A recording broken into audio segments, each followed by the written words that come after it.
أهلا بكم مشاهدينا الكرام، والسلام عليكم ورحمة الله وبركاته في حلقة جديدة من برنامج خاص بالعراقية.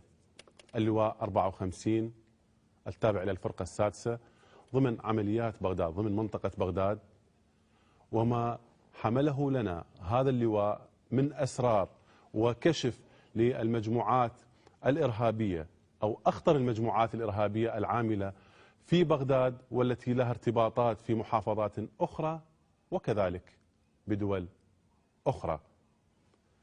مشاهدينا الكرام، معنا ومعكم العميد علي فاضل عمران، آمر اللواء 54. مرحبا بك سيادة العميد. وعليكم السلام.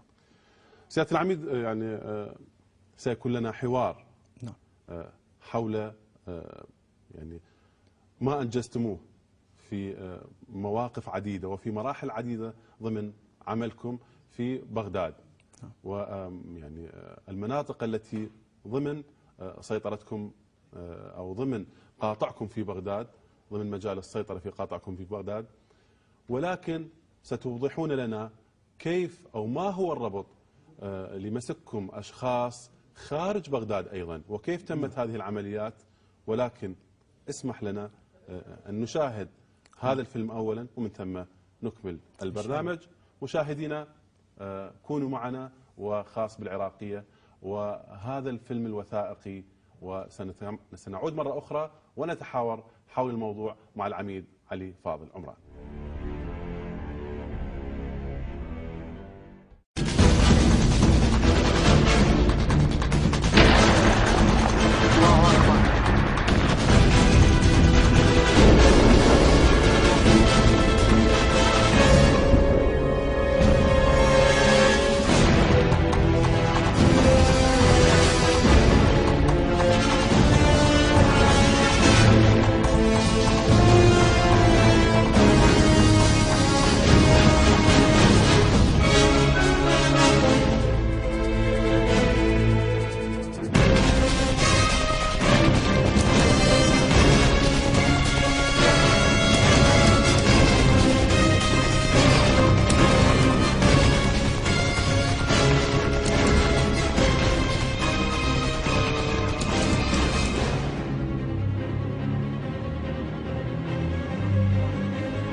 مولدي الطيب الهادي السعيداني، التونسي الجنسية، أسكن بمنوبة الوسطى، تنظيم القاعدة، آمر كتيبة قنص بولاية الموصل. حمادي بن محمد بن خليفة المرابط، التونسية الجنسية، مواليد 1981، جيت انتحاري. عبد الله محمد محمود سيدات، مختار الشنقيطي، سعودي الجنسية، أسكن المدينة المنورة، حي العنابس بجوار السبع المساجد، كنيتي بالتنظيم أبو الحارث المدني، تنظيم دولة العراق الإسلامية. حسان هادي محمد عباس العامري، مواليد 1987، أسكن منطقة السيدية، عملي ضابط في جهاز المخابرات، حاليا أدام في مكتب ديالة. الانتحاري بلال صبح خميس دريمي، المواليد 92، من أهل ديالة، من محافظة ديالة، أنتمي إلى دولة العراق الإسلامية اللي هي تنظيم القاعدة. بدي حسن طلال كواد القرطاني، مواليد 1975، اسم الحركة أبو قبس، مجند استشهاديين. الله أكبر.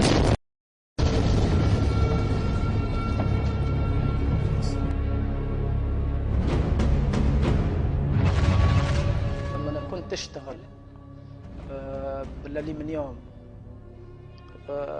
من بعد سبحان الله ما أنا سافرت إلى سوريا، كنت أجيب ملابس من تركيا وأبيعهم بسوريا.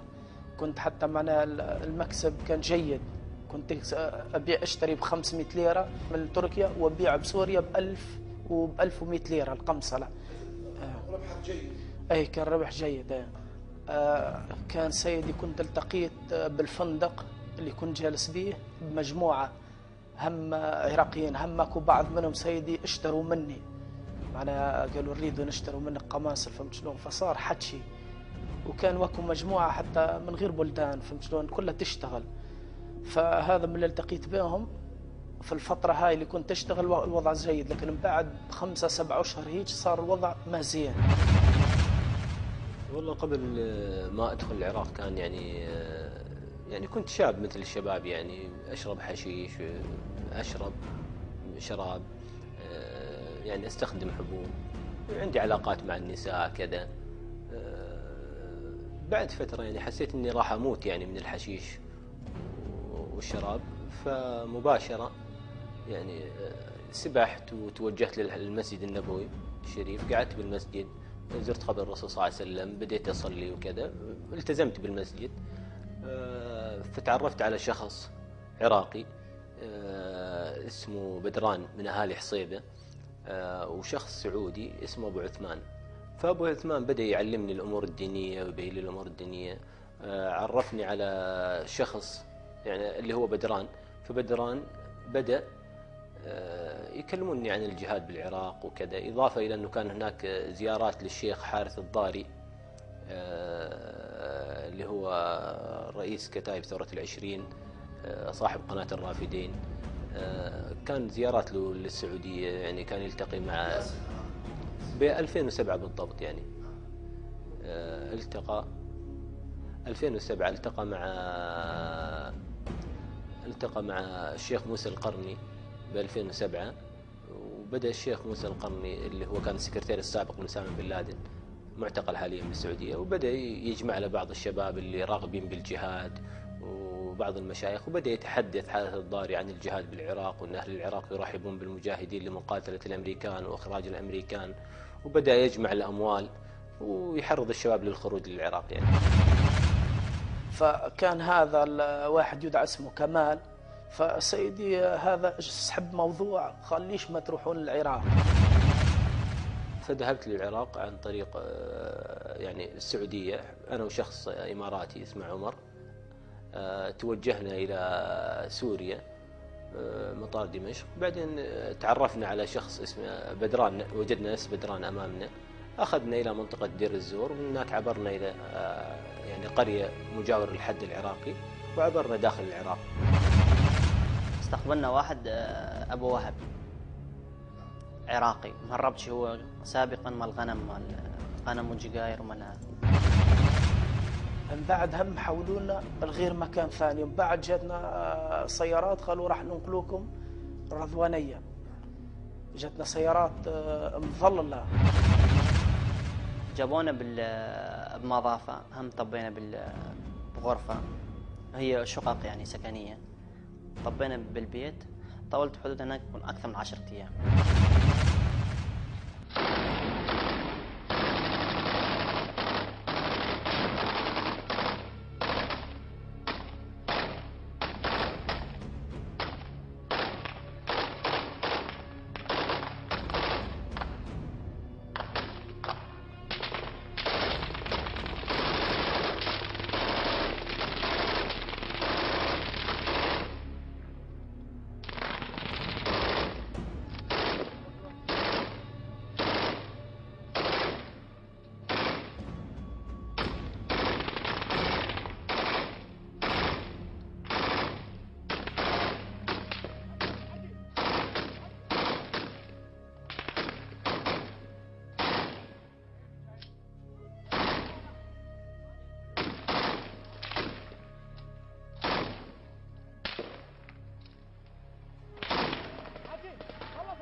جيب شريط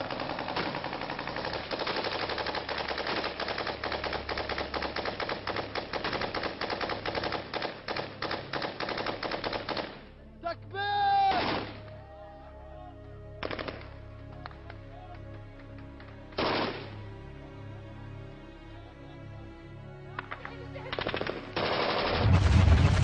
أول واحد سيدي بالرسالة، يقولوا منطقة بالرسالة، من بعد يجوا ليش المناطق ما أعرفها سيدي، يقول بس الرسالة ليش كانت قدامي، ليش سيدي هما قالوا طلعنا ضربنا واحد بالرسالة. اول شيء دبابه سادة الشارع. لا سكيه. اي علموني على السياقه بالمزرعه هي اللي كانت، علموني على السياقه. صعدت كيه صالون خضراء زيتوني على الدبابه والمر. وصلت بسدها وما قدرت انفذ. رجعت قال لي ما يخالف خيرها بغيرها. ومره ثانيه هم صعدت مره ثانيه سياره صغيره رصاصي صالون قمار صغيره. وعثلتها مرة طبيت بوسطهم وما قدرت انفذ عبرت. كان واحد اسمه مختار يقولوا له، قالوا لي هذا الوالي جانا لمنطقة الحويجة هاي، حتى سيدي معنا ما اقدر اكلمه قدامه، ما اختلت به وقلت له بالنسبة إلي معنا سيدي ما عندي بيعة، وقلت له معنا ما مبايعني لا دولة ولا شيء واريد ارجع. فكانت عندي نية الرجوع. ليش ترجع؟ سيدي بصراحة معنا انهم اكثريتهم بصراحة معنا يكذبون، كله كذب في كذب. توجهنا للموصل. لما وصلنا إلى الموصل وجدنا نفاق، وجدنا دجل، وجدنا كذب، وجدنا أناس لا تمت للإسلام بأي صلة. بالموصل يعني بالتنظيم القاعدة ليسوا أهل الموصل. أنا أقصد فقط التنظيم، أتكلم عن التنظيم وجدناهم أناس فاسدين يعني مو أصحاب دين. ناس تبحث عن الأموال، تقتل لأتفه الأسباب. وجدناهم يشهدون شهادة الزور لقتل شخص كان عداء سابق مثلا في عهد النظام السابق. وجدناهم يقتلون المسيحيين هكذا، مثل والي الموصل أبو سعيد العفري قام بإصدار أمر، يقول أصدرت أمر. أنا سألته فقال أنا أصدرت أمر لقتل المسيحيين بالموصل. قلت شنو السبب يعني؟ ما هو ذنبهم يعني؟ أنت الآن تأخذ من عندهم أموال على أنها جزية، يعني شنو السبب اللي أنت تقتلهم به يعني؟ بحث عن الأموال لقتل الأشخاص، لاستفادة من المال. يذهبون يعني أمراء التنظيم. من هم أمراء التنظيم؟ أغلبهم يقضون الليالي في سوريا في المراقص في البارات، يعني يبحثون يأتون بالأموال، يقتلون مثل سمعت عمليات حدثت في بغداد لقتل الصاغة. وهل هذا المال سيصرف للجهاد؟ ما يصرف للجهاد. يأخذون يبنون بيوت مثل ما حدث بالموصل. بدأوا يجمعون أموال من المولدات، من الجوامع، جزية من الناس كذا، يهددون أهل السنة، يقتلونهم، يأخذون من عندهم أموال، يخطفون فدية كذا. في الآخر بدأوا يأخذون قطع التجاوز بالموصل ويبنون بيوت. قطع تجاوز كل واحد بنى له بيت الآن بالموصل. ما كنا نقتنع معنا بالقتل الشرطة أو الجيش. ليش؟ أول ما قالوا لنا الأمريكان، ما قالوا جيش أو شرطة.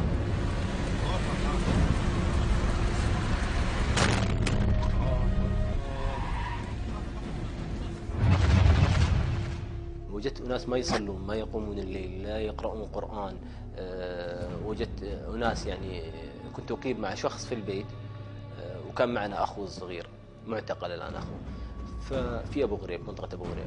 فخرجت من البيت، يعني أخوه ذهب من البيت، أردت أن أني أذهب أسبح، فخرجت أني أسبح. فلما جيت وجدت أخوه، يعني دقيت الباب يعني على مود أخوه يشوف لي الطريق، يعني لأنه مرة أخوه موجودة في البيت.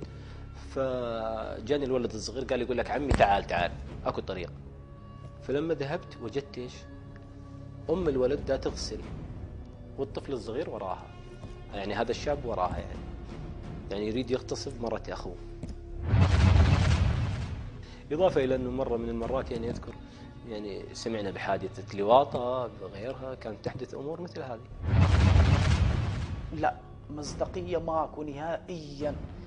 ليش سيدي؟ يعني جربت معنا انهم كانوا اللي يشتغلوا وياي كانوا اكثريتهم يكذبوا، وكان ابو عبد الله يعرف هذا الشيء سيدي. كان حتى يقول جماعتك بس مال كذب، يطلعون طاف ضربنا وسوينا ويجون بس يشفطون فلوس. حتى هو كان يقول هذا الحكي. جينا وجدنا ناس منافقين، ناس تقتل الأبرياء بدون سبب، مثل والي البصرة. عرض علي فترة من فترات قال تعال اعمل معي. قلت شنو أعمل معك؟ شنو عملك؟ أنا أريد الخروج. قال لا أنا عندي عمل وأفضل وقاتل أمريكان. قلت شنو عملك؟ قال والله السيارات، خطف سيارات وقتل يعني السائق. قال بس نقتل السائق ونخطف السيارة ونجي نبيعها في الموصل. قلت له هذا جهاد؟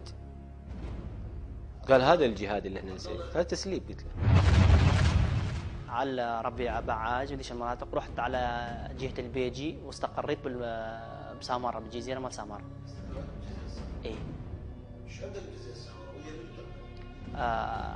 تذكر سيد اللي انهزموا من سجن بادوش 80 واحد، لقيت قسم منهم هناك، من ضمنهم ابو عبد الرحمن الداغستاني وابو سليمان هو الجزراوي، وابو عبد الله اليماني، وابو عبد الله الجزراوي، وابو صباح. هذول بالنسبة لبادوش؟ ايه، هم اميرهم ابو صباح عبد الرحمن الحربي.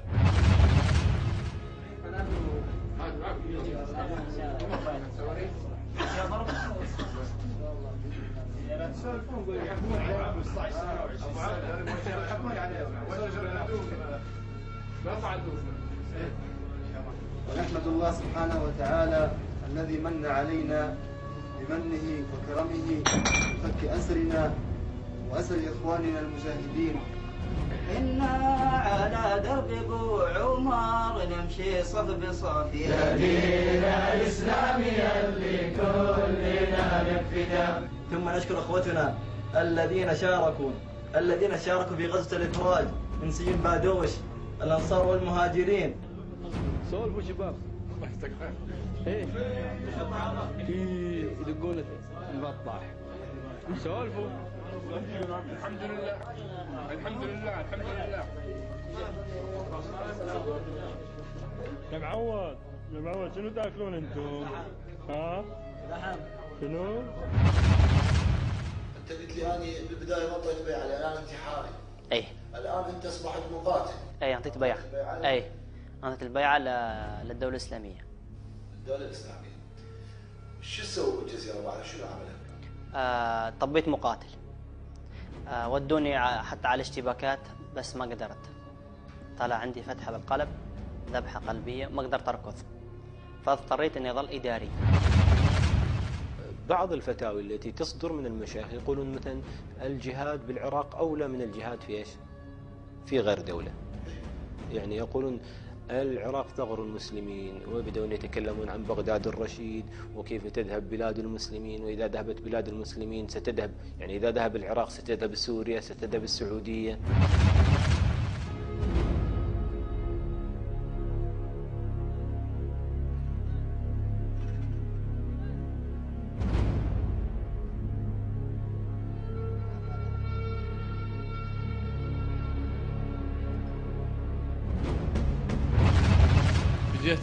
بدايتي دولة العراق الإسلامية بال 2007 بالدورة، كنت على مجموعة أبو شروق.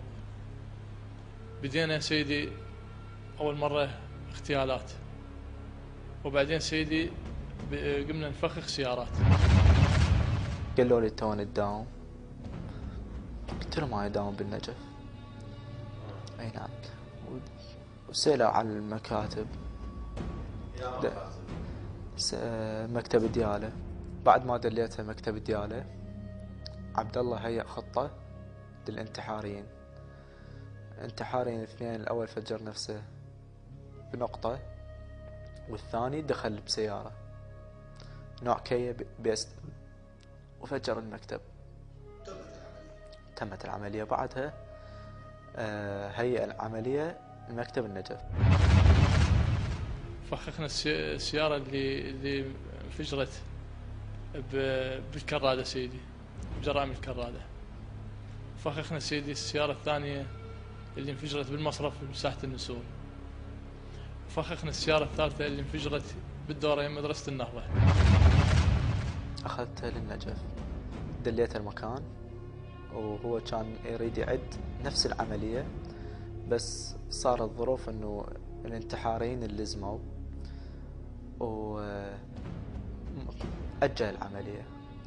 بعدها طلب من عندي معلومات عن المكتب، مثلا اسماء، فزودتها باسماء. كم اسم؟ ايش قد عدد الضباط اللي تسمعهم تنظيم القاعده حتى يختارون اثناء نزول المبنى؟ 6.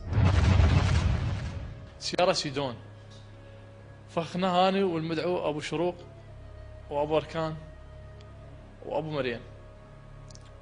فخناها بجراج الشام بالليل.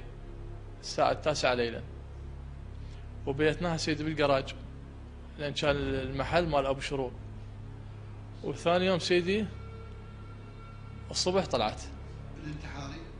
الانتحاري سيدي شخص عربي سوري، اي سيدي، وراح سيدي باتجاه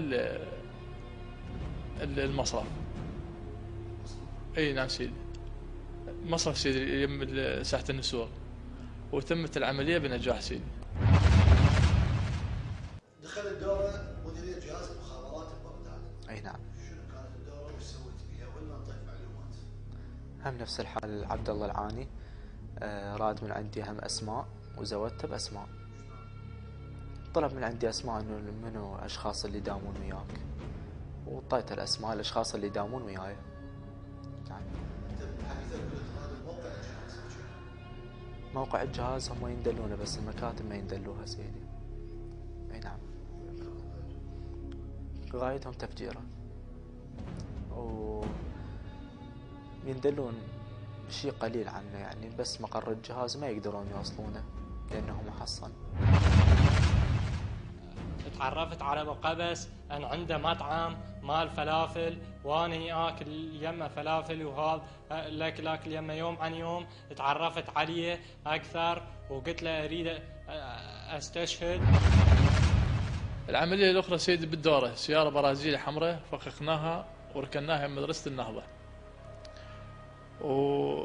واللي نفذ سيدي أبو شروق على سيارات الشرطة. بالبداية ما أمن بي أبو قبس ورا كم يوم يلا دز علي، أمن بي ودز علي. فأول شخص جندته هو بلال سيدي، عراقي سيدي.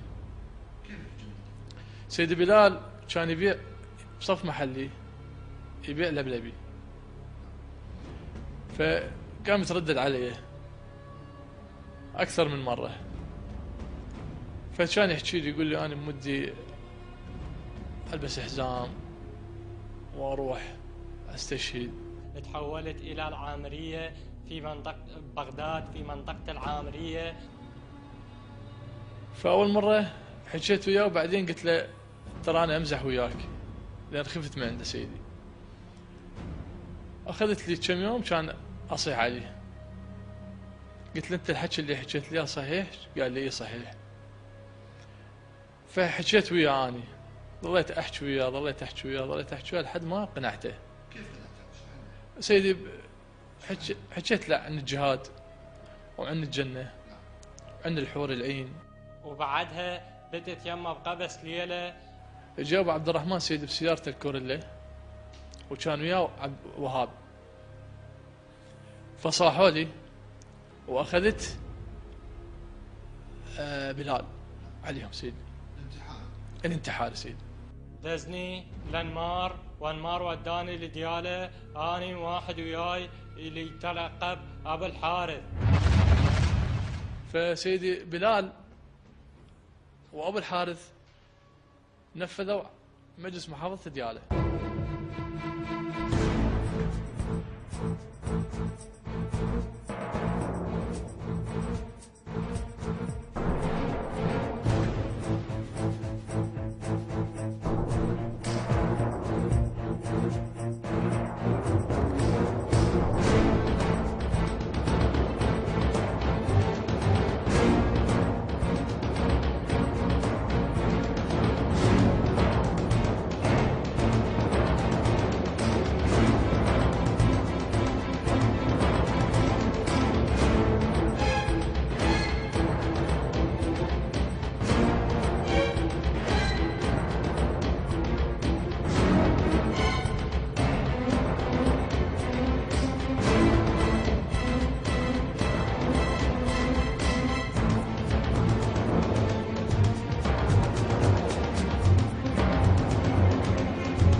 جهزونا من الهدوم ومن الجعب ومن الملابس ومن الرشاشات ومن الأحزمة الناسفة.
اهلا بكم مشاهدينا الكرام.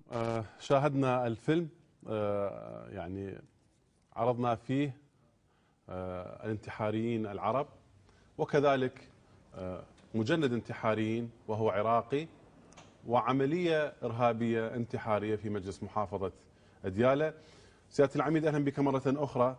وعليكم السلام. يعني هذا مجلس محافظة ديالى. نعم. دول كلهم يعني جزء منهم مقتول وجزء منهم معتقل.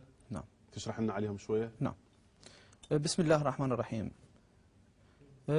مجلس محافظة ديالى كان المسؤول على العملية هو اللي أنمار وأبو الحارث، وكان معاهم هذا الشخص اللي الآن ظهر بالشاشة اللي هو بلال صبحي خميس، اللي هو تم تجنيده من قبل أبو قبس اللي هو مسؤول التجنيد، اللي عنده مطعم فلافل يمكن عنده. عدي حسن طلال قرطاني. زين. بداية انه بس احب انوه انه المعلومات اللي تم الحصول عليها من قبل مديرية الاستخبارات العسكرية وتم التذاكر شخصيا مع السيد مدير الاستخبارات بخصوص هنالك عملية على مقر مجلس محافظة ديالى. كانت المعلومة نعم بعد المعلومات اللي توفرت عندنا استخباريا كانت هناك المعلومة دقيقة انه اما البناية اللي بجانب مجلس المحافظة او البناية اللي تبعد عنها تقريبا 5 مترات عن مجلس المحافظة. اما او اللي صار تم اتخاذ اجراءات احترازية من قبل قيادة عمليات ديالى مشكورة طبعا، وكان هنالك تنسيق بين السيد قائد الفرقة الخامسة والسيد مدير الاستخبارات العسكرية، وكذلك بإشراف مباشر من السيد قائد عمليات ديالى. وكان هنالك تهيؤ لهذه العملية. فعلا تم إخماد وإفشال هذا المخطط الإرهابي وتم قتل جميع الأشخاص ما عدا. منين دخلوا؟ دخلوا من الباب الرئيسية، كانوا على أنهم زي بالشرطة يدخلون. شفناهم بالصور. يعني مو من إحدى البنايات، دخلوا من الباب الرئيسي. لا مباشرة هم كانوا جايين، ذبتهم سيارة ودخلوا بالاتجاه المباشر. اللي أحب أنوه عليه أنه الإخوان اللي موجودين في البوابات اصطدوا إلى المجموعة الإرهابية، ولكن هنالك رمانات يدوية استخدموها الإرهابيين في عملية اقتحام، وكانت هنالك قوة. هاي القوة هي كانت مهيئة أصلا سابقا لمكافحة هذه العملية. فعلا تمكنوا قيادة عمليات ديالى من قتل 3 من الإرهابيين، والشخص الآخر اللي هو بلال تم إصابته في منطقة الرأس. ولكن صار اتصال سريع بين السيد المدير الاستخبارات والسيد قائد الفرقة بأن هنالك معلومات تشير إلى إصابة أحد الانتحاريين. هذا الانتحاري خل أنه نعلن قتل أو مثل ما يصوروه هم قتل خلال العملية. والتصوير كله ينسحب إلى مديرية الاستخبارات مع الانتحاري. فعلا بعد تلقي العلاج لهذا الانتحاري تم سحبه إلى بغداد إلى مديرية الاستخبارات العسكرية، وفعلا تم علاجه إلى أن استقرت حالته. تم التحقيق معه. ليش سحبتوا؟ شنو علاقتكم به أنتم؟ هو يحققون وياه هم هناك؟ التحقيق كان من قبل مديرية الاستخبارات العسكرية، وخوفا على أنه الخرق انسحب إلى بغداد. لأن احنا حاولنا أنه جميع الأشخاص يسلمون إلى عوائلهم. ليش أعلنتوا موته هذا الانتحاري؟ حتى نستفاد من المعلومات اللي بحوزته. كنتوا تتوقعون أنه عنده شيء؟ نعم شيء اعتيادي اللي هو انتحاري. هنالك معلومات عندنا سابقا عليه وعلى أبو قبس اللي جنده. نعم، لأن هم كانوا يعملون في بغداد، ومن بغداد توجهوا باتجاه محافظة ديالى. فكانت عندنا معلومات سابقة على أبو قبس وعلى بلال وعلى علاقاتهم المشبوهة، وخاصة أبو الحارث. تم سحبه إلى بغداد. أبو الحارث اسمه عمر. هذا أبو الحارث هو الشخص المهم اللي بهذه العملية، هو اللي قاد العملية مال مجلس محافظة ديالى، وهو اللي التقى ويا أبو قبس. اجى من قادها كيف قادها؟ يعني قادها دخل هو اللي التخطيط ولا لا، التنفيذ كان من خلاله يعني. التوجيه كان من الوالي اللي خاص في محافظة ديالى، اللي هو العسكري والوالي هم اللي اشرفوا على هذه العملية، ولكن التنفيذ كان من قبل هؤلاء ال4 أشخاص اللي ذكرتهم. أبو الحارث شنو دوره بديالة؟ هو شو يشتغل بديالة؟ أبو الحارث هو أمير مفرزة. أمير مفرزة، وكان سابقا يعمل بالتفخيخ، تفخيخ العجلات المفخخة، ولكن هو خلى اسمه من قبل قامة الانتحاريين لتنفيذ عملية مجلس محافظة ديالى. طيب. تم سحب البلال، وفعلا تم التحقيق وياه، وبدت الآن هي العملية، هي بداية العملية هو من بلال. بعد سحبه تمكنا من حصول على معلومات من خلاله، وتمكنا من الاستطلاع في كل محافظة بغداد. رحنا إلى الدورة وإلى السيدية وإلى شمال بغداد وإلى العامرية، والتقينا ويا أشخاص جندناهم في داخل العلوة اللي خاصة بالعامرية، التقاطع بين العامرية والجامعة. وفعلا كان هنالك تفاوت بهذه التوقيتات والعجلات اللي استخدمناها، والعملية كلها بالكامل تم تصويرها. شلون والله؟ تصور يعني العجلات مالتنا الخاصة اللي خاصة بالاستطلاع، اللي هي بالاستطلاع والمراقبة لفوج الاستطلاع والمراقبة اللي خاصة بمديرية الاستخبارات العسكرية. هنالك فوج، هذا الفوج عنده عجلات. وين استخدمتوها؟ يعني استخدمناها في داخل يعني هاي العلوة. بلال خلي نعيد حتى توضح الصورة. العلوة شنو بها هاي العلوة يشتغل بها أبو قبس، المجند الأساسي مالتهم. اللي هو المجند الانتحاري، مو فقط في بغداد، في كل المحافظات. يعني بغداد، صلاح الدين، حتى العملية مع صلاح الدين يعني علوة الرشيد لو غير علوة؟ لا، مو علوة الرشيد، العلوة اللي صايرة بالجراج الشمالي اللي باتجاه بغريب. هاي المنطقة هنالك هي علوة وجراج لوقوف العجلات. زين. تم مراقبة أبو قبس مراقبة دقيقة. ذهب إلى حي الجهاد، تصوير بالكامل، إلى السيدية تصوير بالكامل، إلى الدورة. طبعا عملية التصوير من عملية تحركه من خلال المنطقة مالته اللي هو يبيع خضار وعبارة عن مطعم، إلى أن يوصل إلى الهدف ويصير التصوير كامل. هذه الأهداف الراحلة شنو هاي؟ هؤلاء الأشخاص اللي هم يعملون معاه. هسه راح أنه نتطرق لهم. أشخاص موجودين، اللي مسؤول على العتاوات، هؤلاء اللي هو يجيب لهم الأموال، والشخص اللي هو الإداري اللي مسؤول على توزيع الأموال لهم وعملية التنقل، العجلات اللي خاصة بهم، وبعض مو فقط أنهم مسؤولين على عملية الانتحاريين تجنيد، ولكن عنده مجموعة لعمليات الاغتيالات داخل بغداد. نعم، في داخل بغداد. طيب. كانوا هم يقومون بعمليات استطلاع على الأرقام والعجلات، خاصة العجلات اللي تابعة إلى الدولة، وهذه اللي تسلسلاتها أصبحت معروفة. طيب. كان يستطلع عليها أبو قبس من خلال تواجده في هذه المنطقة، وكان يلتقي ويا أمير بغداد العسكري في منطقة العامرية. كملنا كل التصوير والاعترافات اللي تم سحبها من الانتحاري بلال، عرضناها على السيد القاضي، وفعلا تم إصدار مذكرات قبض والتصاوير اللي موجودة ضمن سياق التحقيق. تم عرض المعلومات على السيد قائد عمليات بغداد شخصيا والسيد قائد الفرقة السادسة، وفعلا تمكنا من إلقاء القبض على المجموعة بالكامل، أبو قبس وعبد الوهاب اللي هم كانوا المسؤولين المباشرين على عمليات الاغتيالات وعمليات التجنيد. حسان شنو دوره بالموضوع هذا ضابط المخابرات؟ من خلال أبو قبس الاعترافات اللي كان يدلي بها أبو قبس توصلنا إلى حسان ومجموعة حسان. هو بجهازنا الجديد يعني مو بالجهاز القديم؟ نعم، في الجهاز الجديد ويعمل في مكتب ديالة.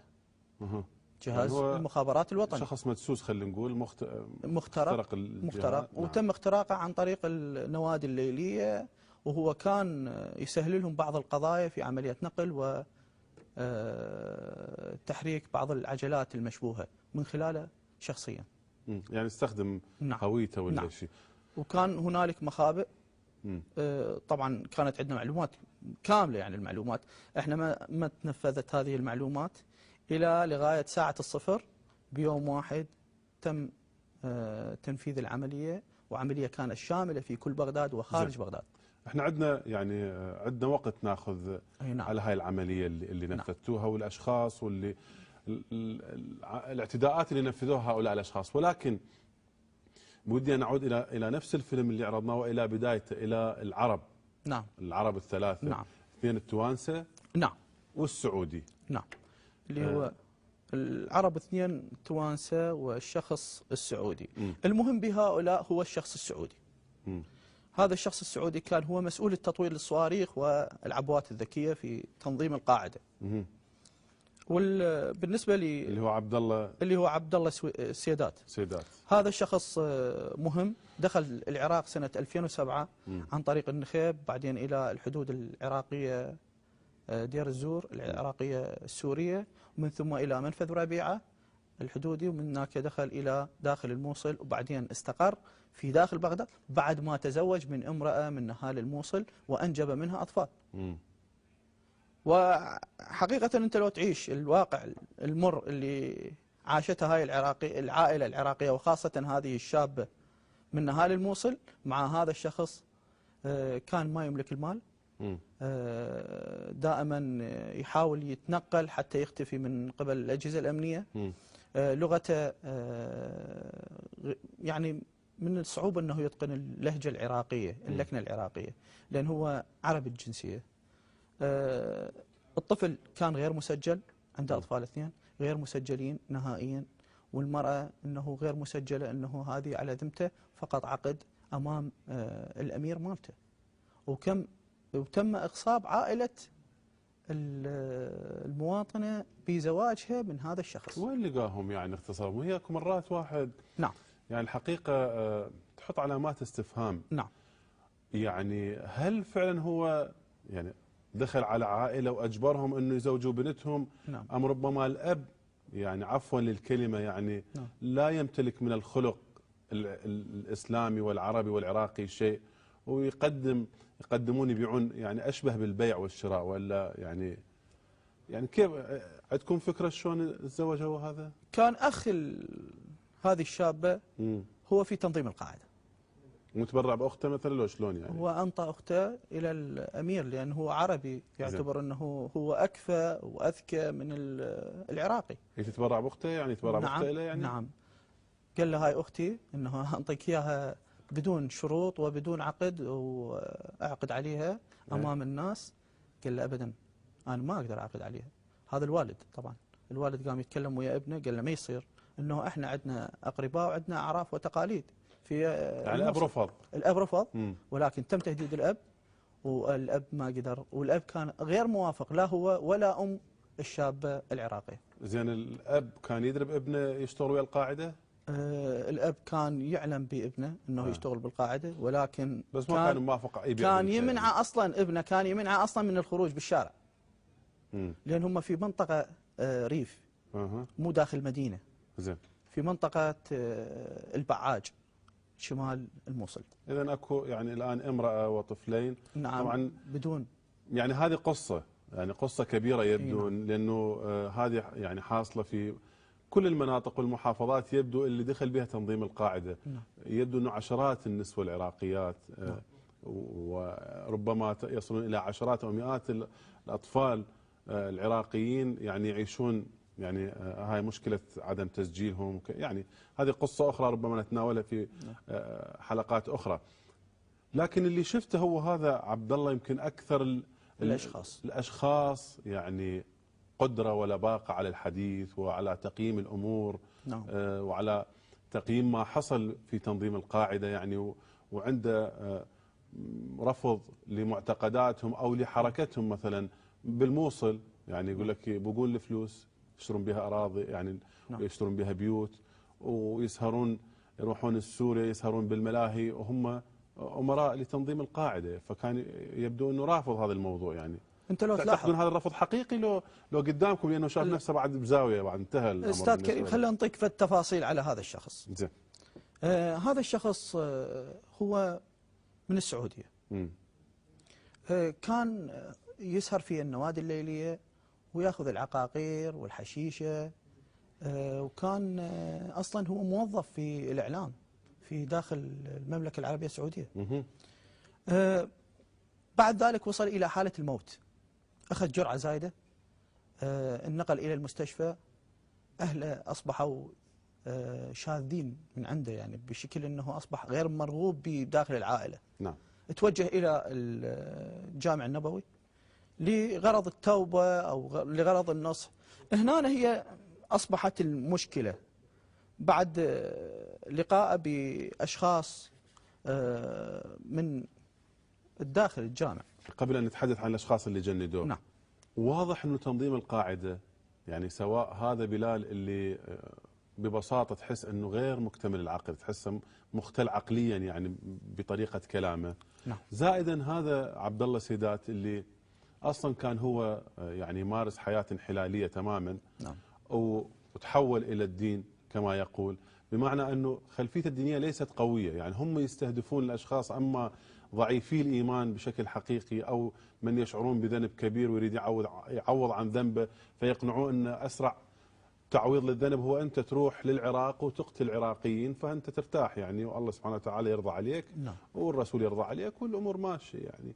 فهم يبدو يستهدفون هاي، يعني مو كل الناس يستهدفون، ناس يعني يدخلون من خلال ضعف الإنسان. اي هذه هي هاي النقاط اللي انه يشوف الانسان محتاج الى اموال ينطي اموال، محتاج الى انه توعيه يحاول انه يرشده باتجاه الدين، ولكن هو الغايات هي خبيثه في الداخل. وخاصه هو لقاءه ويا بدران، التقى ويا بدران قبل ما يدخل للجامع. بدران شافه قال له انت وين رايح؟ قال له انا رايح الى الجامع. قال له تفضل خلينا نروح انا وياك للجامع. دخل الى الجامع. بدران عنده علاقه ويا ابو عثمان اللي هو مسؤول الجامع النبوي. دخل بالداخل بعد الصلاة تم إلقاء محاضرة عليه. طبعا هاي المعلومات هو انطاني اياها شخصيا لأن أنا حكيت وياه. تكلم وياه على الدين وعلى الجهاد وعلى أنه التغيير. ونفس هذا موسى القرني هو مسؤول الجامع النبوي. اكو شخص موسى القرني قال حاليا هم مسجون ولا شيء، كان له دور بتجنيده. هذا الشخص هو كان السكرتير لأسامة بن لادن. هذا الشخص اللي يتكلم عليه هو كان السكرتير لأسامة بن لادن، حاليا موقوف في السجن. نعم. أنا إذا أحكي لك على بدران، زين. بدران وأبو عثمان، بدران وأبو عثمان هؤلاء الأشخاص هم اللي يتبنوا عبد الله سيدات وعملية توجيهه، وأصبح هنالك دعم له، وبعد ذلك تم إرساله إلى سوريا، ومن سوريا تحرك إلى باتجاه دير الزور، ومن دير الزور باتجاه الموصل، واستقر في الموصل، وكان هنالك لما يمتلكه من خبرة اختصاص في عملية تطوير الصواريخ اللي تضرب المعسكرات بس هو ذول أبو بدران وعثمان هذول اللي بالسعودية، نعم، يبدو أنه ما كانوا يتحركون لوحدهم، لأنه يبدو كان لهم علاقة مع حارث الضاري اللي هم ملتقي به أصلا. حارث الضاري كان يروح يذهب من خلال العمرة، من خلال الزيارات المستمرة إلى ما عنده مشكلة، هو يدخل يعني بسهولة يعني يدخل إلى السعودية، الأراضي السعودية. كان هنالك محاضرات يلقيها حارث الضاري كلها باتجاه الضرب باتجاه الشعب العراقي. بس السؤال هنا، نعم، هل أنه محاضرات حارث الضاري نعم تحصل في أماكن دينية عامة، أم أنه بدران أو مجموعة أخرى مع بدران تختار لمجموعة هي أصلا مهيئة للتجنيد، وهذا حارث الضاري يروح يلقي محاضراته عليهم ويبدي يعني بالمرحلة النهائية من التجنيد؟ كان هنالك زيارات مستمرة، كانت أثناء الصلاة، بعد الصلاة تلقى المحاضرات، بعد الصلاة مباشرة حتى أكبر عدد ممكن يكون من الأشخاص متواجد، يتم إلقاء المحاضرات من خلال حارث الضاري. بس أريد هنا نقطة مهمة جدا. حارث الضاري كان يذهب إلى السعودية للحصول على التمويل، لأن هو مسؤول كتائب ثورة العشرين في العراق، وهذا شيء معروف للجميع. كان يذهب إلى التمويل، سحب المال بطريقة أو بأخرى. هذا المال هو يتحول إلى أموال وقصور وفلل في عمان وغير عمان لحارث الضاري، بعيدا عن الجهاد وهو جهاد حسب ادعائه. وهذا اللي طرحه عبد الله سيدات من خلال الحديث مالته اللي الان اللي تفضلت وشفته. هم زين دول التوانسه الاثنين، هذول التوانسه الاثنين هل لهم علاقه بعبد الله؟ لو كل واحد خطه مختلف وبعدين يعني جمعتهم في مكان واحد لا. او هم اصحاب عمليه واحده ولا شلون يعني؟ لا، هذا يختلف. هذا قضيته تختلف عن مولد مثل السعيداني. هذا يختلف قضيته او يختلف عن حماد بن محمد المرابط. هذول توانسه تم استقطابهم خلال اشخاص عن طريق الانترنت.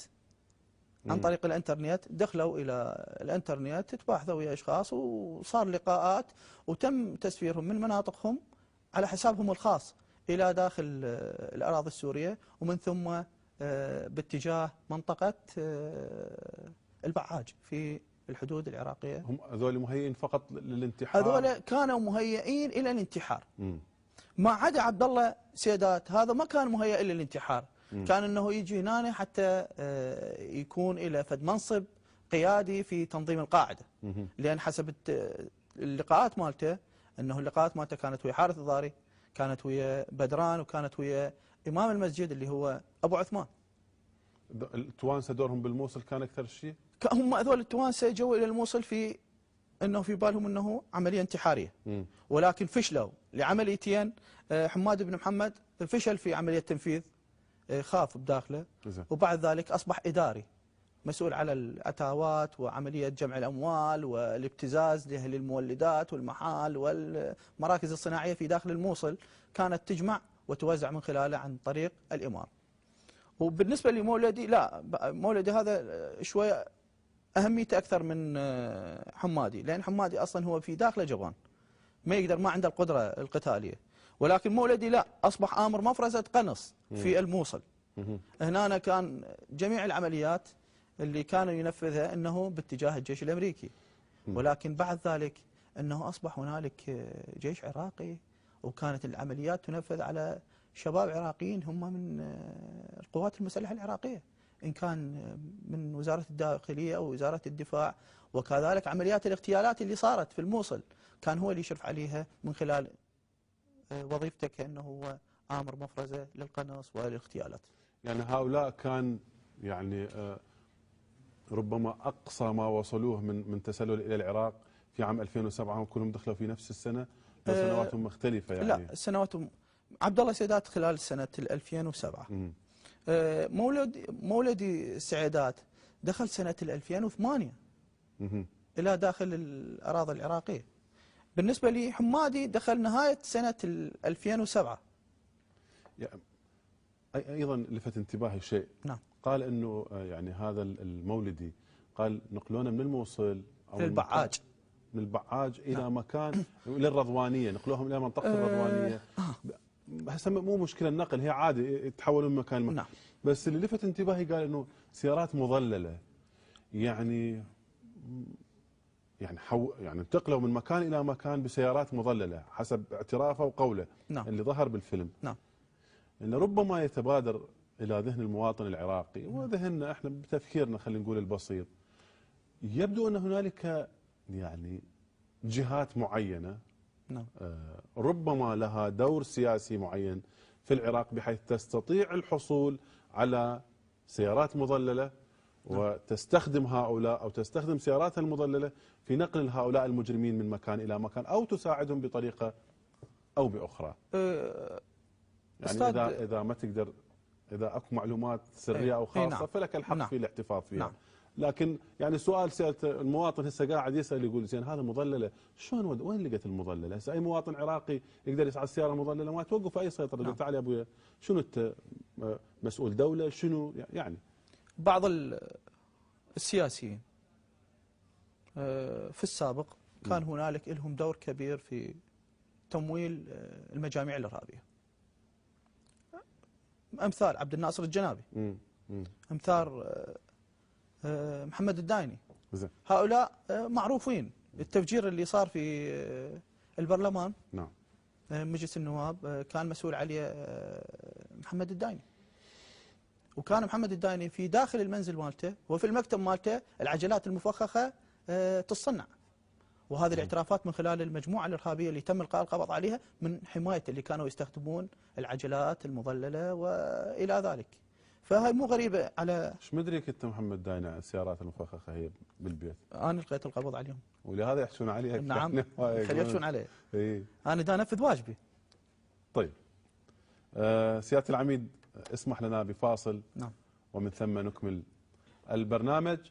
مشاهدينا الكرام، سنكمل معكم البرنامج ولدينا مشاهدة مع فيلم آخر وحوار آخر مع السيد العميد علي فاضل عمران، ولكن بعد الفاصل.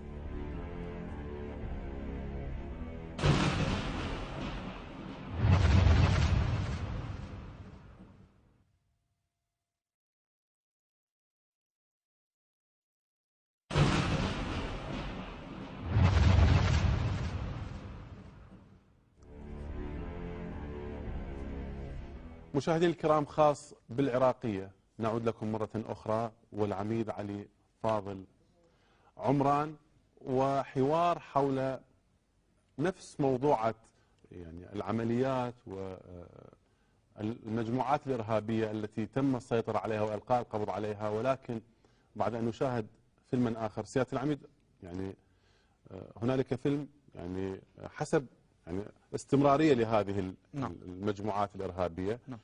بودي أن نتحدث فيه، لكن خلينا نشاهده سوية مع المشاهدين الكرام ومعكم ونكمل البرنامج إن شاء الله. نشاهد سوية المشاهدين الكرام ونعود إليكم مرة أخرى.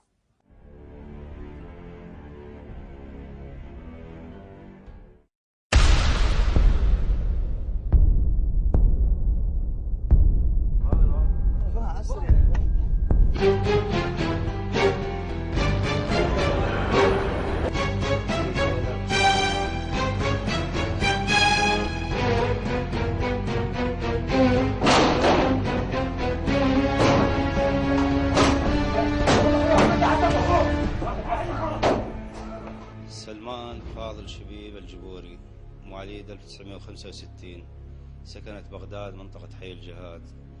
عملي السابق ضابط بالجيش العراقي برتبة مقدم. حاليا أعمل بتنظيم القاعدة، مسؤول عسكري لقاطع الكرخ الشمالي. قبل أن أكون المسؤول العسكري كنت المسؤول الشرعي في نفس القاطع.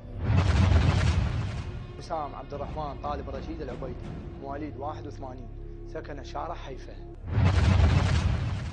ياسر صبار عبد الله خماس الدليمي، أسكن في بغداد شارع حيفا. انتميت إلى دولة العراق الإسلامية في عام 2006، وعملت لمدة سنتين ثم انقطعت بعد أحداث الصحوات، وعدت العمل مرة ثانية في عام 2010. حسان هادي محمد عباس العامري، مواليد 1987، أسكن منطقة السيدية. عملي ضابط في جهاز المخابرات، حاليا أداوم في مكتب الدياري. ودي حسن طلال كواد القرطاني، مواليد 1975، اسم الحركة أبو قبس، مجند استشهادي. عماد جاسم محمد أحمد الحياني، سكن في منطقة التاجي، أمير منفذ التنفجير عبوات.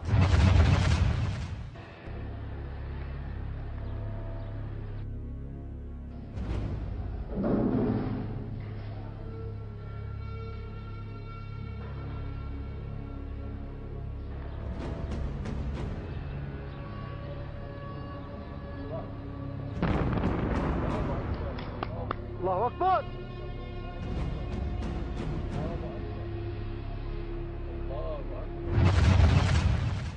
أمرنا عبد الله العاني إنه نشتغل اغتيالات. سألناه شلون؟ قال لا، أنا حسب مصادر الخاصة أجيب الأهداف، عنده مصادر خاصة يجيب بها الأهداف. نعم سيدي. فأول شخص اشتغلنا بعبوة لاصقة بالعامرية، سيارة راس الثور بيضة بمنطقة العمل بالعامرية بشارع العمل الشعبي. لصقنا له عبوة، وكنت أنا انتظره بشارع العمل الشعبي، ومن طلع بالسيارة فجرته. سيدي ضابط. بدينا سيدي بعملية الاغتيالات. أول ما قتلت سيدي المدعو إحسان عبيس، وقتلت أخوه حسين عبيس، وبعدين سيدي قتلت حج حسن هو وابن أخوه، وقتلت خالد المسيحي. اغتال شخص واحد اسمه خليل بالمنصور. اجانا الامر منين؟ من ابو رقيه، التنفيذ على ضابط. يعني هذا الشخص كان راكب سيارة عالية ومسدسات كاتمة للصوت. تمت عملية الاغتيال بسيارة كريدوس زيتونية. كنا سيدي أنا وعبد الله العاني والسيارة قدامنا استطلاع. قال اللي راح ينفذ علاء واللي راح يسوق علي، واحنا راح نصعد بالسنة الصفراء، راح تصير اسناد. كان هو يداوم ويانا. من طلع خابرت لعبد الله وقلت له انه الشخص طلع.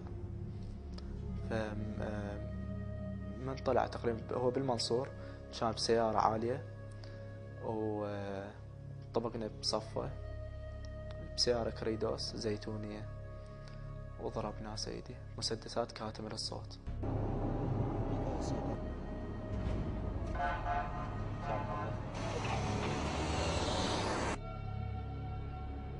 انزل بسرعة، نفذ عليه، نفذ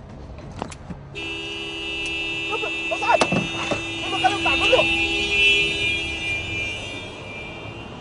اطلع اطلع. الموعد يكون ايضا بالشارع ونتجول بالسيارة، الدرس يكون بالسيارة، ماكو لقاءات بالمنازل كان عندنا. قاعد نمشي بالسيارة انا واحمد وعقيل ابو مسلم، كان سيف سلفادور شرطة الاتحادية. يم تقاطع درويش شفناها، قبل طبقنا بصفه هو دا يمشي، هو كان وحده، احنا وبتره بيضه طبقنا بصفه سيدي.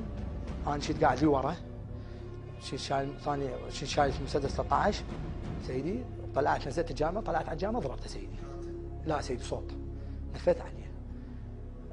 من ضربناه سيدي اكو نقطه لي قدام، واكو منها سيدي سيطره من المدخل مال السيديه من يم الشقق سيدي. فسمعوا صوت وانتبهوا على السلفادور، يعني سياره مشطوطه حديده، يعني خربط وضعها، يعني مو كمسير عادي. قبل جروا ساحه علينا، احنا طلعناهم. من طلعناهم طبلنا قدام، قلنا نوصل تقاطع درويش احنا نلزم، يعني هم هناك اكو نقطه وسيطره هاي. قبل طبقنا السياره وكان نلزم منها.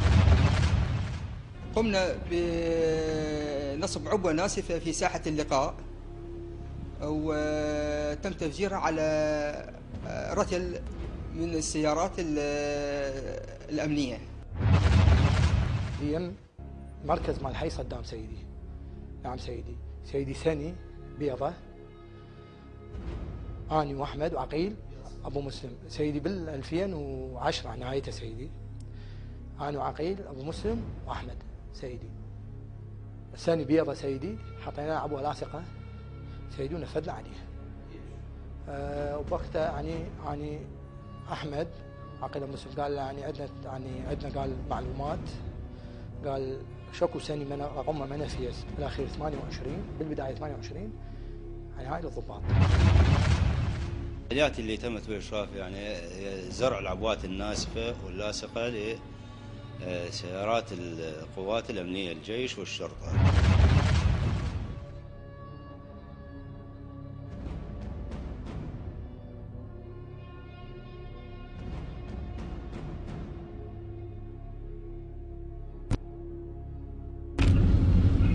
قمنا بضرب شاحنة لنقل الوقود في منطقة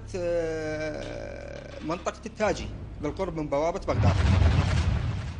اشتغلنا أول عملية، جمال أبو مهند دا يمشي على الجسر مال باب المعظم. كان يشوف واحد دا يمشي على الجسر شكله مبين ياباني وشعره طويل شوية وجنطة رياضية، يعني يجي بس من هنا شايل على كتفه. نزل جمال أبو مهند عليه، سحب سلاح حطه براسه، كان يشيله وصعد بالسياره.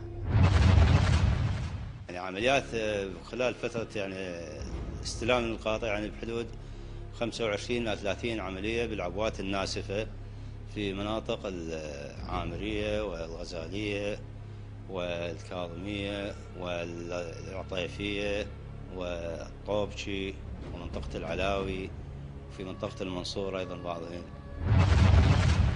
جابه جمال ابو مهند جامع عطى، جابه.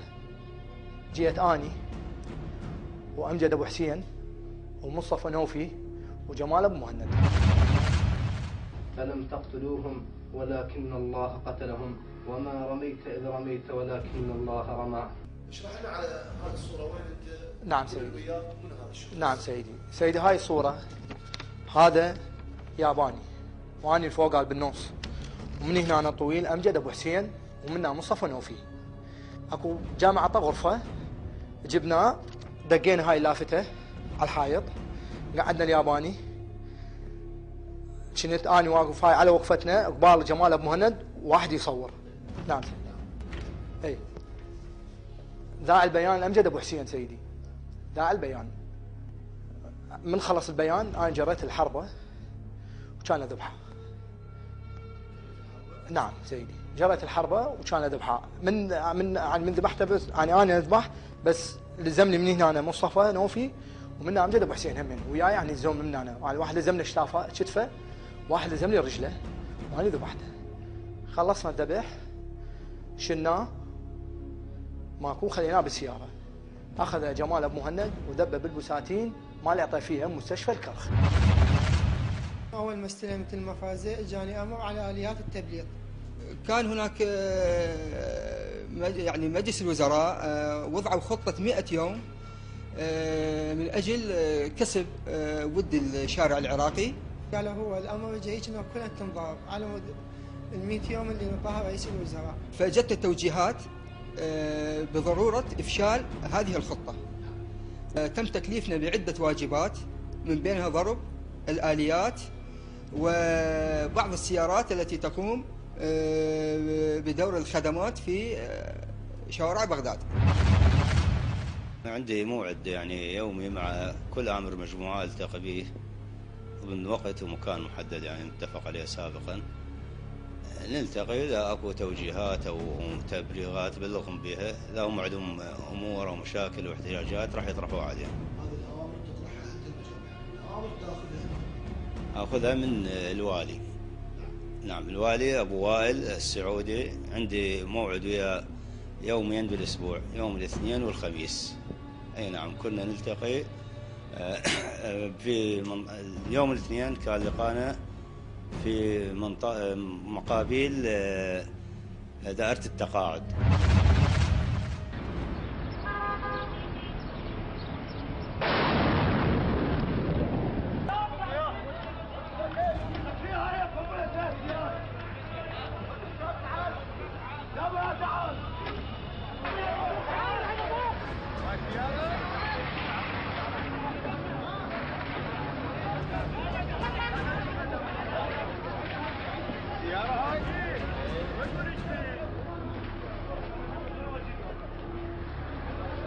صورني بالعاد تعود. حبيبي لا تصور من اروح من اصور. وش انا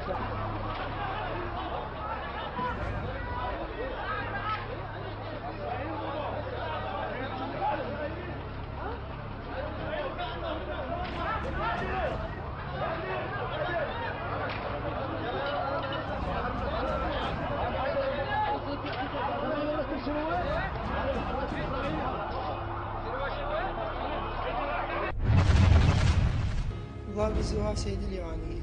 جانا امر سيدي بتنفيذ واجب في منطقه الكاظميه، والواجب بركن يعني سياره مفخخه على جانب احد الطرق وضرب الزوار الايرانيين. احنا السياره استلمناها جاهزه ومفخخه من الولايه، يعني عن طريق شاكر سلمونا السياره وقالوا تنفذوها تستهدفون بها الزوار الايرانيين. احنا من ركننا السياره كانت قريبه، بس يعني نسبه الخسائر حتى يعني الاعلام انطاها بوقتها كان قتيل واحد يعني، بس نسبه الجرحى هوايه.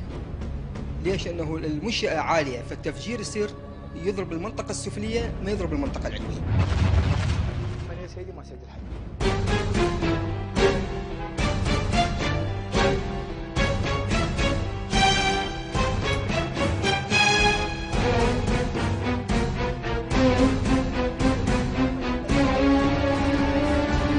سيدي بدأ الهجوم، اجينا سيدي مجموعة احنا سيدي من 6 إلى 7، انا وزياد وحمودي واحمد سيدي.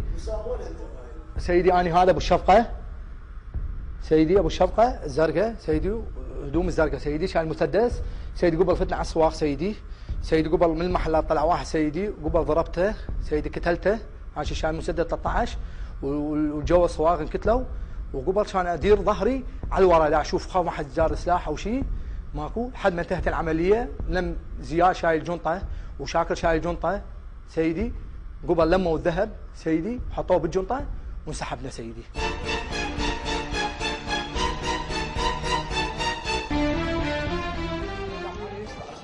بدأ الاقتحام على المحلات، صبوا الولد، انا وقفت هنا سيدي منتظر طلقات عشوائي، العالم التافهين سيدي منتظر طلقات على هالجهه. عندنا احد امرين الفارز اللي هو عماد موجود ويانا معتقل، عنده اخوه ضابط بجرائم العامريه. اخويا ضابط يداوم بتوالي بجرائم العامريه، وياه داوم عقيل عبد الكريم ايضا هو مسؤول المكتب، وضابط اخر وعدي عبد الحليم. تم المبايعه عن طريقي، بايع عبد الرحمن المسؤول الامني مال كرخ الشمالي. بايع عبد الرحمن مسؤول الامني مال كرخ الشمالي للتنظيم سيدي. بايع اياد اللي هو اتصل عن طريقه، هو اخذ البيع عن عبد الكريم وعدي. كانت مهمتهم سيدي تسهيل خروج اللي ينسجنون سيدي من التنظيم في منطقه العامريه سيدي بالجرائم، هم يسهلون خروجهم وقضاياهم. وكان يتعاون يعني باخراج بعض المعتقلين اللي يعتقلون من الجماعه، يعني يقدم لهم مساعده وتسهيل الامور. تم القبض عليه من قبل القوات العراقيه، داهمت منطقه سكني. تم الضبط عندي كميات من الاسلحه والمواد المتفجره والسياره ايضا تم القاء القبض عليها عندي في داري. القاء القبض عليه كنت يعني متجه داخل منطقه الكاظميه، بالطريق يعني اجرني شخص يعني صعد وياي بالسياره كتاكسي، وبالطريق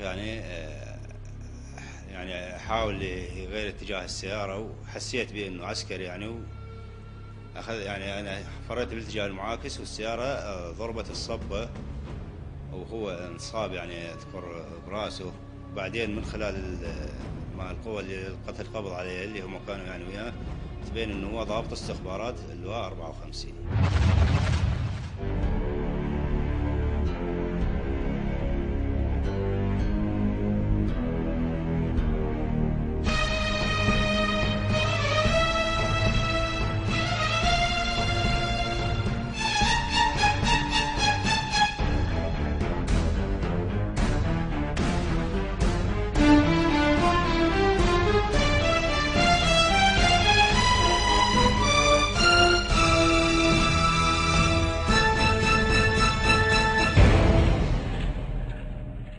بسم الله الرحمن الرحيم. على ضوء توجيهات دولة السيد رئيس الوزراء القائد العام للقوات المسلحة والسيد قائد عمليات بغداد والسيد قائد عمليات الكرخ بضرورة إجهاض كافة العمليات الإرهابية وملاحقة الخلايا الإرهابية والتنظيمات الإرهابية ضمن قاطع مسؤولية الفرقة السادسة، تمكنت أيضا أنه قيادتنا على ضوء ذلك التوجيه بتحليل التوجيه وتحويله إلى خطط وأوامر عمليات، فحضروا الأخوان آمري التشكيلات هنا في مقر القيادة ووضحنا لهم التوجيه ووضحنا لهم أنه خطط العمليات المطلوبة من عندهم.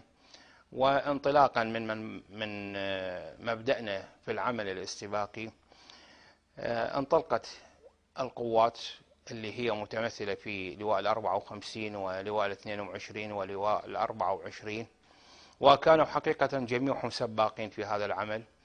نوضع التسلسل بالشكل التالي: لواء 54 يكون دائما هو السباق والأول في متابعة الإرهابيين والخلايا الإرهابية.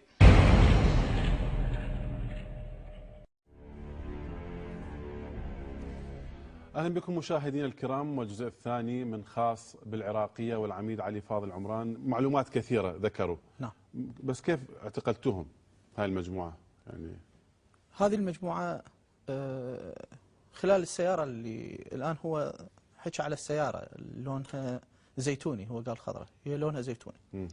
هذه العجلة الكريدوس احنا تابعناها. كانت هناك تنفذ عمليات في جميع مناطق بغداد بالكريدوس. نعم، زيتوني بالكريدوس او الخضراء. هاي تتنقل من جانبي الكرخ والرصافة. عممنا أوصاف هذه العجلة على السيطرات، وطلبنا أنه مراقبة من هم الأشخاص اللي بهذه العجلة. دون اعتقالهم يعني، بس راقبونا إياها. بس نريد نراقب هسه، نريد نعرف أنه هاي العجلة الخلايا اللي مرتبطة بها. فعلا تمكنا من مراقبة هذه العجلة والمكانات اللي تتردد عليها واللقاءات اللي ذكروها، أنه كانت هناك لقاءات في مناطق عامة، ماكو لقاء في داخل دار أو لقاء في وقت معلوم بالنسبة للأجهزة الأمنية. لقاءات مختلفة في الجوامع، في الساحات العامة، في خلال لقاءات. هاي اللقاءات تحدد بالموعد اللي يتم اللقاء به، اللقاء الثاني من خلال هذا الموعد يتم تحديد اللقاء الآخر. فعلا تمكنا من زج ضباطنا، ضباط الاستخبارات، باستصحاب أبو خضير. أبو خضير هذا اللي هو المسؤول العسكري، توصلنا إلى أن وصلنا العملية. طبعا كل الأشخاص إحنا اللي تم القبض عليهم، لقينا القبض عليهم خلال يوم واحد. أهم شخص هو أمير قاطع الكرخ الشمالي، اللي هو كان سابقا أبو حسان مسؤول الشرعي، بعدين تحول بعد اعتقال شاكر من قبل المديرية العامة للشؤون الداخلية، تنصب بمكانه أبو خضير.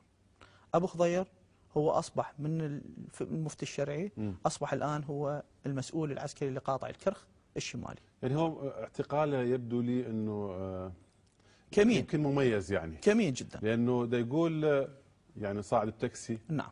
وباللحظة الأخيرة طبعا قائد عسكري وكان ضابط سابق. نعم. معناه عنده يعني حس أمني عالي جدا يعني. نعم. نعم. ورغم كل حسه الأمني احنا كنا مراقبين يعني، ما يدري هو، ما يشعر. استطاع هذا يعني الضابط مالتكم انه يصعده بالسياره او يصعد، يقنعه بالصعود او اقتنع انه يصعد وياه بالسياره ما شك، إلى أن وصله للمكان. منين صعدنا من السيارة؟ صعدنا أنه خلينا مجموعة من العجلات الأجرة، 5 عجلات أجرة، اللي هم كل عجلة صاعد بها ضابط من ضباطنا. وهذه العجلات مختلفة بالمنطقة نفسها. وحاولنا أنه منطقة ساحة عدن. ساحة عدن خلينا مجموعة من العجلات اللي هو كان شخص انه تواجده هناك. نعم، تواجده في ساحة عدن، المنطقة القريبة أمام مستشفى الكاظمية التعليمي وشمال بغداد.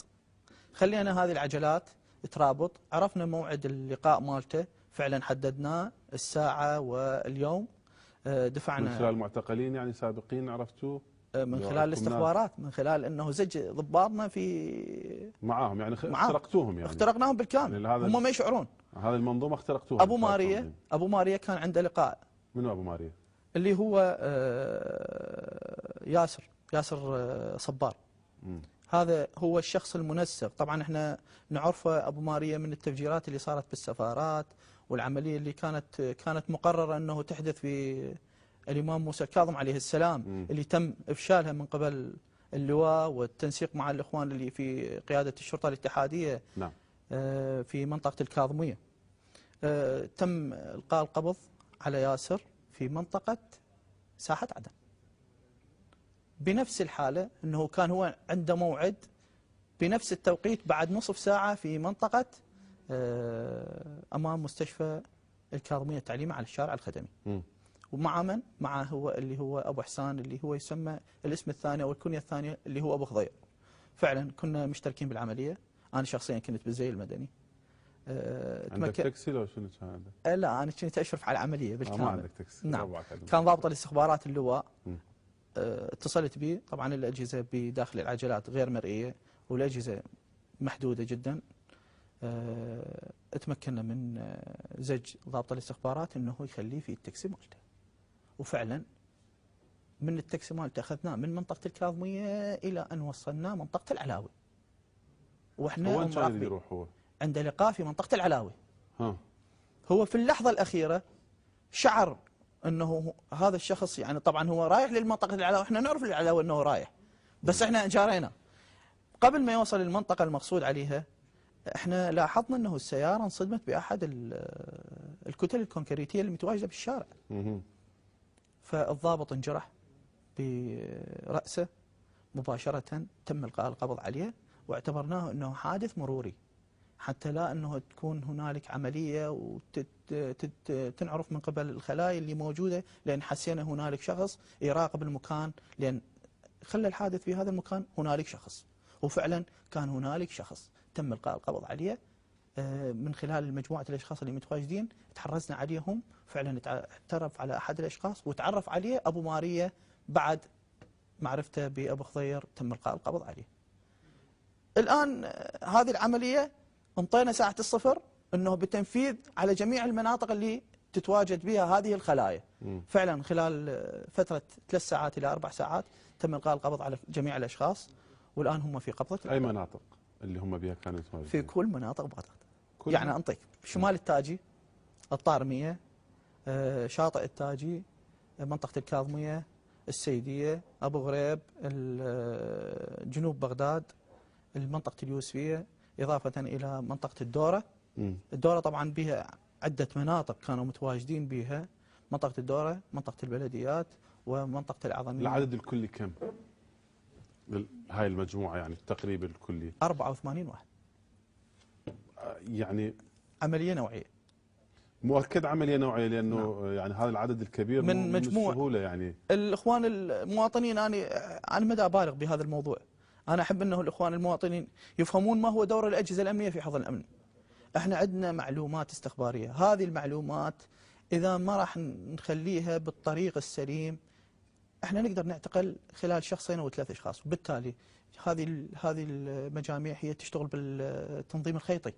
راح المجاميع المتبقية راح تهرب من مكاناتها، تغير مكاناتها، ويراد لنا جهد ووقت ونرجع إلى نقطة الصفر حتى نتابع هذه الخلايا. آخر يوم يعني بحيث مسكتوا كل المجموعة بيوم واحد. بيوم واحد. يا يوم هذا كان؟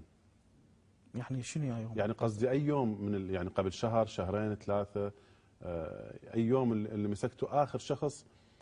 يعني بحيث هسه لرقم 84 الشخص بحيث أنتم قلتوا هاي المجموعة نهاية الشهر الثامن في هذه السنة 2011. في 2011 نهاية الشهر الثامن. هذا طيب، يعني خلينا نتحدث عن كل هذه المجموعة الرئيسيين. طبعا احنا اختارنا الرئيسيين، طبعا الرئيسيين يعني مو كل الآخرين. يعني مثلا على سبيل المثال حسان. يعني حسان راح ضابط مخابرات كل الحلقات. هذا حسان لأنه يبدو دوره في كل مكان. يعني إذا تسمح لي، هنالك عملية ربط بين جميع الخلايا اللي تم إلقاء القبض عليها. يعني من المرحلة الأولى، الفيلم الأول اللي تم عرضه للإخوان المشاهدين، هنالك أبو قبس اللي هو مسؤول الانتحارين، اللي هو مسؤول على عملية تفجير مجلس محافظة ديالى، إرسال المنتحرين، ومجلس محافظة صلاح الدين. هذا أبو قبس. أبو قبس ربطه بهذه الشبكة اللي هو حسان اللي هو ضابط المخابرات، وهكذا راح تستمر الشبكة إلى أن تم إنهاء جميع الشبكات اللي موجودة في بغداد وفي أطراف بغداد وفي بعض المحافظات. يعني حسان يبدو يعني كان يشكل خطورة على جهاز المخابرات العراقي، لأنه يعني ينفذ الاغتيالات. يعني هو اللي بمصطلحنا العراقي خلينا نقول العلاس مال المخابرات، خلينا نقول هيك. بعده يا ضابط آخر همين كان مشترك، وهمين تم إلقاء القبض عليه هو وأخوه. أخوه آمر مفرزة وهو ضابط ملازم أول في جهاز المخابرات. يعني بحيث يقول ضابط طلع من مكانه بالمنصور، يعرف سيارته، يعرف وضعه. وهو أيضا كان بالتنفيذ وياهم، يعني دلاهم عليه. يعني كان جميع الضباط اللي يعملون معاه في الدائرة في مكتب ديالى ومكتب النجف هو منطي اسمهم إلى الإرهابيين. هذا حسان. وحتى الضابط هو منفذ عليه يبدو اللي بالمنصور. نعم، هو كان ينفذ بنفسه وعنده مخابئ. وهسه الآن أنت تشوف المخابئ اللي موجودة اللي وجدناها اللي حسان دلان عليها. وين هو؟ وين يسكن؟ هو يسكن في السيدية والمخابئ مالته في منطقة العامرية. هو دوره يعني فقط واحد من المنفذين أم له دور أكبر؟ يعني مثلا منصب ضمن هاي التشكيلة الإرهابية؟ منفذ ومخطط وناقل، مو فقط عنده مناصب عدة لأن يستخدم هويته للعبور من السيطرات. طيب أنتم مسكتوه أثناء التنفيذ لو أيضا بجزء من الاعترافات اللي أصلا احنا كنا مراقبيه لمدة أكثر من أسبوعين وهو ما يعرف. مراقبيه مراقبة دقيقة جدا. شلون يعني دقيقة؟ يعني العجلة مالته تصويرها بالكامل، المناطق اللي يتردد لها، حتى ومن خلاله تم إلقاء القبض على عدة نساء من خلاله هو شخص لأن كان عنده علاقة وياه. طيب عندنا الشخص الآخر اللي هو وسام. يعني وسام هذا وسام اللي هو وسام عبد الرحمن طالب. اي هذا اللي ذبح الياباني نعم. بشارع حيفا. نعم. وهو كان جزء من المجموعة المنفذة عملية يعني المأمون نعم. على أهل الذهب. نعم. وكان جزء من عدها يعني الشؤون الداخلية طلعنا في حلقات سابقة، ظهرنا نعم. في حلقات سابقة. نعم. متبقي المجموعة وهذا واحد من المنفذين. يعني يبدو أيضا هذا هم طول في العمليات الإرهابية يعني. نعم. وخصوصا يعني بلش من زمان من 2006 بقتل الياباني يعني. نعم. هو وبعض الإرهابيين من يعني هو أول من باشر الذبح يعني. وسام كان اللي تلاحظ أنه من خلال التصوير مالته كان هو اللي لابس الكاسكيته في رأسه بعملية التصوير. هذا بالذهب، صاغة الذهب. عملية صاغة الذهب في السيد الحديب. مجموعة تم إلقاء القبض عليها بالتنسيق مع الإخوان في مديرية العامة للشؤون الداخلية، مشكورين القوا القبض على مجموعة، والمجموعة المتبقية تم إلقاء القبض عليها من خلال اللواء 54 بالتنسيق مع مفارز مديرية الاستخبارات العسكرية. زين. الأشخاص اللي هم كانوا منفذين لهذه العملية هم عددهم 20 شخص. لحد هذه اللحظة تم إلقاء القبض عليهم بالكامل، جميعهم تم إلقاء القبض عليهم. والعملية كانت مثل ما تلاحظ هي مصورة، عملية إرهابية. نعم. استشهدوا بعض من المواطنين في هذا المكان. كانوا هنالك أشخاص ما ظهروا بالشاشة من خلال التصوير. كان هنالك مجموعة للإسناد لزرع العبوات وعملية مشاغلة القطعات اللي راح تجي أنه تساند الأشخاص اللي موجودين لسيد الحليب. عفوا سيادة العميد. نعم. تقريبا هاي يعني اكو اشياء اهم هنا نعم. باعترافاتهم. نعم. يعني حتى نتوقف عندها. نعم. نتحاور. اولا ضباط مديريه الجرائم الكبرى بالعامريه تم القاء القبض عليهم. الضباط اللي هم منتمين الى ما يسمى دوله العراق الاسلاميه. نعم. وكانوا مسؤولين، وهذه الخطوره انه يعني ضباط باجهزه امنيه يعني من قياده عمليات بغداد او يقول عندنا اجهزه امنيه. نعم. يعني مخترقه، حتى لا حد يقول باكر انه اكو اساءه، لا. اكو ناس تشتغل وتضحي بدمائها لاجل هذا الوطن. نعم. واكو ناس هي مندسه علينا وهم قله وينمسكون. هؤلاء يعني مسكتوهم، بالله اشرح لنا عليهم. اي عماد اللي ظهر اللي هو امر مفرزه العبوات. بلي. عنده عجله نوع بوتيشه، هاي العجله بيها مخبأ، عمليه نقل وبيها سلاح كاتم. من يريدون انه يخلون فد مكان يزرعون عبوه يزرعون عبوه. زين. ومن يريدون ينفذون من خلال التعليمات اللي تجيهم من ابو خضير، لان هو مرتبط ويا ابو خضير. المسؤول العسكري. المسؤول العسكري لقاطع الكرخ الشمالي يرتبط مع ابو خضير. هنا انا بس احب انه اوضح فد توضيح بسيط. بالنسبه لولايه بغداد، ولايه بغداد هو قاطع الكرخ الشمالي وقاطع الكرخ الجنوبي وقاطع الرصافه. ولكن هنالك قواطع تنضاف الى ولايه بغداد لتنظيم القاعده الارهابي. في حالة أنه ضعف القيادة في بغداد تضاف لهم حتى أنه يساندون القطاعات اللي موجودة بالنسبة للمجاميع الإرهابية لتنفيذ عمليات في حالة ضعف هذه القيادة. وفي حالة أنه هاي القيادة ترجع تشكل المجاميع من جديد، يصير هذه القيادات تنسحب إلى الولايات المجاورة لولاية بغداد، مثل ولاية الجنوب في جنوب بغداد، وولاية شمال بغداد وصلاح الدين وديالى. كان أبو خضير مهم بهذه العملية. من خلال أبو خضير يجندون أشخاص عرفوا أنه عماد أخوه يشتغل في جرائم العامرية وعنده أخ ضابط آخر في الجيش العراقي.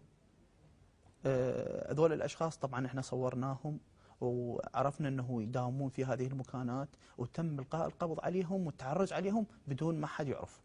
حتى عماد ما عرف انه بعد القاء القبض عليهم والتحرز عليهم في داخل دوائرهم، هو ما يعرف انه احنا الاجراءات اللي عندنا امنيه احترازيه، حتى لا انه ننطي مجال لهؤلاء انه يعبثون في امن المواطنين. فعلا تم القاء القبض على عماد بداخل الدار مالته، ووجدنا مخبأ بداخل الدار مالته بالقرب من مسوي له فد مخبأ من زين. دول ضباط مكافحه الاجرام مال العامليه. نعم.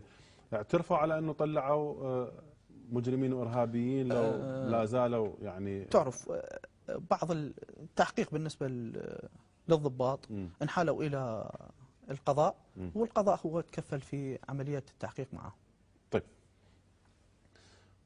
دائما طبعا يعني قبل أن نتحول إلى موضوع مهم جدا في اعترافاتهم، هو موضوع ال100 يوم ومحاولة إفشال يعني دعوة يعني الحكومة أو رئيس الوزراء إلى جعل 100 يوم لتطوير الخدمات أو تقديم الخدمات للمواطن. حتى هذه قضية مهمة لازم توضح الناس.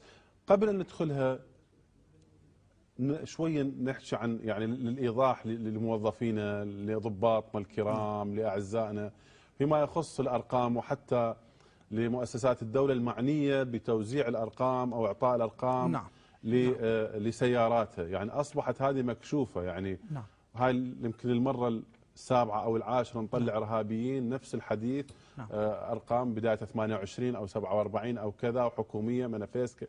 يعني دائما أستاذ كريم، دائما كنا نتجول في قواطعنا، فألتقي ويا الأشخاص اللي من الأجهزة الأمنية ودوائر الدولة كافة. طبعا هاي العجلات توزعت لكل الدوائر. ألتقي أقول أنت ليش تصعد هاي العجلة؟ يقول أنا ما عندي غيرها، هاي عجلة أنا من حقي، أنا موظف، من حقي أنه عندي عجلة أحمل بها عائلتي، أتنقل بها، أروح بها للدوام. هذا حق المواطن، احنا ما نمنعه، احنا بالعكس نحافظ انه شلون يروح هذا المواطن بصورة آمنة إلى عمله وإلى داره وإلى عائلته. خلينا بعض العجلات بنفس هذه النوعيات تتجول بها مقاتلين، وخليناها وركناها في بعض الأماكن بالتنسيق مع قيادة عمليات بغداد بإشراف من سيد قائد عمليات الكرخ والسيد قائد الفرقة السادسة، وكذلك اللواء عادل دحام اللي هو مدير الشرطة والناطق الإعلامي. فحطينا هذه السيارات في مكانات، وفعلا تمكنا بالتصوير من إلقاء القبض على بعض الأشخاص. ولكن هذه العجلات تتجول في كل بغداد، تتجول في كل العراق. احنا ما نقدر انه نمنع عجلات كبيرة يقدر عددها بالمئات من الدخول لقواطعنا، هذا راح يسبب ارباك. احنا حاولنا انه نوضع خطة بالتنسيق مع الإخوان اللي موجودين في مديرية الاستخبارات العسكرية كيفية حماية هذه العجلات. فأدعو من يقدر يعني مثلا أعطيك مثال 1500 سيارة و1000 سيارة حكومية يعني مثلا، صدر التعليمات حمايات ما تفهم يعني صدر التعليمات، مو صدر التعليمات من مكتب القائد العام للقوات المسلحة. التعليمات انه هذه العجلات تتجول باوقات توقيتات، وهذه العجلات انه الشخص يحاول يغير عجلته، يذهب مع زميله اللي معه في الدائرة، أو يحاول أنه إذا ضباط لهم حمايات بحيث أنه يكون محمي حتى أنه يقدر يتجول بهذه العجلات. الآن أنت تلاحظ نسبة الاغتيالات انخفضت بنسبة جدا محدودة في بغداد، ما تبقى هنالك أشخاص لم يتم إلقاء القبض عليهم في وقت سابق. أيضا تحدث أحد هؤلاء المجرمين عن استهداف آليات التبليط وآليات أمانة بغداد وربما الكهرباء لغرض إفشال خطة 100 يوم. يعني يبدو كان يعني جزء حتى أيضا المشاهد والمواطن العراقي الكريم والمواطن العربي في كل مكان اللي شاهدنا الآن حتى يعرف أن هنالك يعني هدف لتنظيم القاعدة ومن وراء تنظيم القاعدة حتى لا تقدم أيضا الخدمات. يعني هذا لا يعني أنه يعني نقول خدمات هنا نبرر، بس جزء من العملية هذه. أستاذ كريم، تنظيم القاعدة هو تنظيم تكفيري، الغاية من عنده قتل الحياة، الغاية من عنده أنه تدمير أكبر ما يمكن من الآليات، المعدات التابعة للدولة، الأشخاص الموظفين بالدولة. فهذه مو غريبة عليهم، وأنه من يصير مبادرة من قبل الدولة، من قبل دولة رئيس وزراء القائد العام للقوات المسلحة المحترم. طبعا هنالك تنظيم خبيث يحاول يعيق هذه العملية، وهذه العملية بالكامل هي عملية ضد المواطن. يعني من أنه أنت تحاول تفجير آلية لإكساء الشارع، أو تحاول التفجير مكان لأنبوب ما نقل مياه بجانب الكرخ، تحاول تفجره حتى تقطع المياه من أكبر عدد ممكن من سكان محافظة بغداد جانب الكرخ. يعني معناها هنالك عقل تخريبي لهذه، يعني مو غريب، انا ما استغرب هذا الشيء من يعني عندهم. هم يعني ما بداوا يعني أفلس. في مرحله من المراحل كانوا يشتغلون تخريب عام، يبدو في مرحله اخرى يعني بدا نوع من التخريب الممزوج بالسياسه، هنالك تخريب سياسي هذا. يعني لما تنظيم القاعده يوقف حمله ال100 يوم مثلا حتى لا تقدم خدمات للمواطن، وبعدين تطلع صحف عربيه ومحليه ويطلع سياسيين عراقيين مظاهرات كذا انه يقول لك ما عندنا خدمات. ما هي يعني عندنا مشكله، يعني اكو علامات استفهام كثيره هنا توضع يعني في هذه القضيه. نعم، تعرف احنا في غنى عن السياسه، احنا رجال امن، احنا منفذين، ولكن الحمد لله والشكر انه القينا القبض على هذه المجموعه، وهذه المجموعه اعترفت بالجرائم اللي اقترفتها بحق الشعب العراقي. سياده العميد، عندنا جزء اخر، عندنا حلقه اخرى، يعني هذه الحلقه الان هي الاولى فيما يخص اللواء 54. يعني هذه نهايتها الان. الحلقه الثانيه ان شاء الله في الاسبوع القادم. انا اشكرك على حضورك معنا العميد علي فاضل عمران، امر اللواء 54 ضمن الفرقه السادسه. شكرا لحضورك معنا. تحياتي وشكرا لك الجزيل. ونلتقيك ان شاء الله بالحلقه ان شاء الله. مشاهدينا الكرام، نلتقيكم في الحلقه القادمه من خاص بالعراقيه. على الخير والبركه والسلامه. السلام عليكم.